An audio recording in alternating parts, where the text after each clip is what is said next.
Hi guys, welcome back to Arts and Crafts with Besa. Today we're going to be making stress balls. I know with the current state of the world right now and with school being online, everyone's really stressed out and bummed out.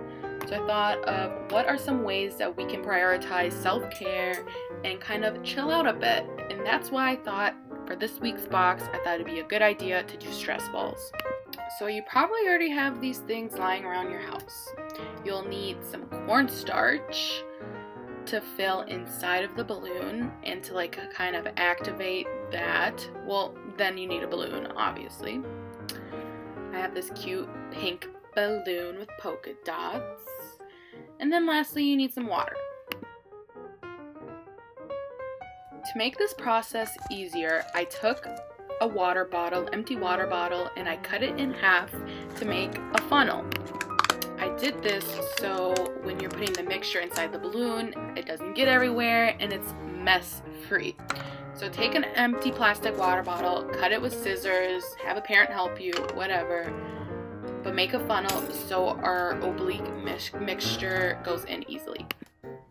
Next thing I'm gonna do is grab my water and I'm gonna add cornstarch to it. Now the exact measurements, it doesn't really matter what your exact measurements are, but here I think I did about 3 tablespoons to 3 tablespoons of water, and you just really want the mixture how you like it. Oblique is kind of cool as a sense that if you hit it really hard, it's solid, but if you let it run, it goes like liquid through your fingers. So that's why it's a cool mixture to have inside a balloon, and sort of kind of just feel it out. You really can't mess this part up, but keep on mixing until you have a consistency that you like. I'm gonna add some more because I want it a little thicker. I'm gonna keep mixing until I like it. Now I'm going to take my balloon with the funnel on it and just pour the mixture down into the balloon.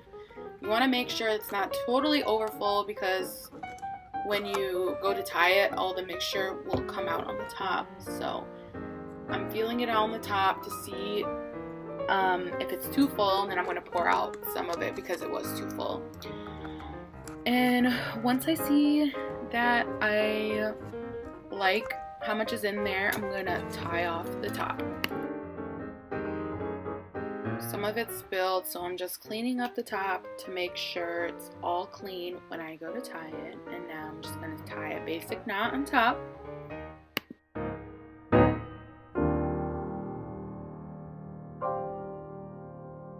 And there you have it, your very own stress ball that you can keep with you at all times. When you're feeling stressed out, you have this by you. I'm actually squeezing the one I made right now as I'm editing this. I hope you guys enjoyed this video. Thank you so much for watching, and I'll see you guys next time. Bye!